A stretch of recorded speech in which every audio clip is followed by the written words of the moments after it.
Norka root സ്വാന്തന അദാലത്ത് ജനുവരി 9 കോട്ടയത്ത് നടക്കും. മരണാനന്തര ധനസഹായമായി ആശ്രിതർക്ക് 1 ലക്ഷം രൂപ വരെയും ചികിത്സാ സഹായമായി 50,000 രൂപ വരെയും ലഭിക്കും. നാട്ടിൽ തിരിച്ചെത്തിയ പ്രവാസികൾക്കായി സംസ്ഥാന സർക്കാർ നോർക്ക റൂട്ട്സ് വഴി നടപ്പിലാക്കി വരുന്ന സാന്ത്വന ധനസഹായ പദ്ധതിയുടെ അദാലത്ത് ജനുവരി 9 കോട്ടയത്ത് നടക്കും. കളക്ടറേറ്റ് കോൺഫറൻസ് ഹാളിൽ രാവിലെ 10 മുതൽ വൈകിട്ട് 3 വരെയാണ് അദാലത്ത്. വാർഷിക വരുമാനം 1.5 ലക്ഷം രൂപയിൽ താഴെയായിരിക്കണമെന്നാണ് നിബന്ധന. മുൻകൂട്ടി രജിസ്റ്റർ ചെയ്തവർക്ക് മാത്രമായിരിക്കും പ്രവേശനം. താൽപ്പര്യമുള്ളവർ www.norcaroots.kerala.gov.in സന്ദർശിച്ച് ജനുവരി 7 മുൻപായി അപേക്ഷ നൽകണം.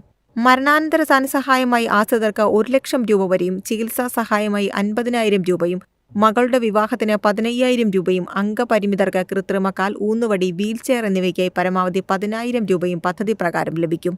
അപേക്ഷ നൽകുന്നതിന് പാസ്പോർട്ട്, വരുമാന certificate, ration card, Aadhaar card, savings bank passbook, photo എന്നിവ ആവശ്യമാണ്. ഇവ കൂടാതെ ഓരോ പദ്ധതിക്കും പ്രത്യേകം രേഖകളും നൽകണം. ഒരാൾക്ക് ഒറ്റ സ്കീം പ്രകാരം മാത്രമേ സഹായം അനുവദിക്കൂ. അപേക്ഷ സമർപ്പിക്കുമ്പോഴും ധനസഹായം സ്വീകരിക്കുമ്പോഴും അപേക്ഷകൻ വിദേശത്തായിരിക്കാൻ പാടില്ല.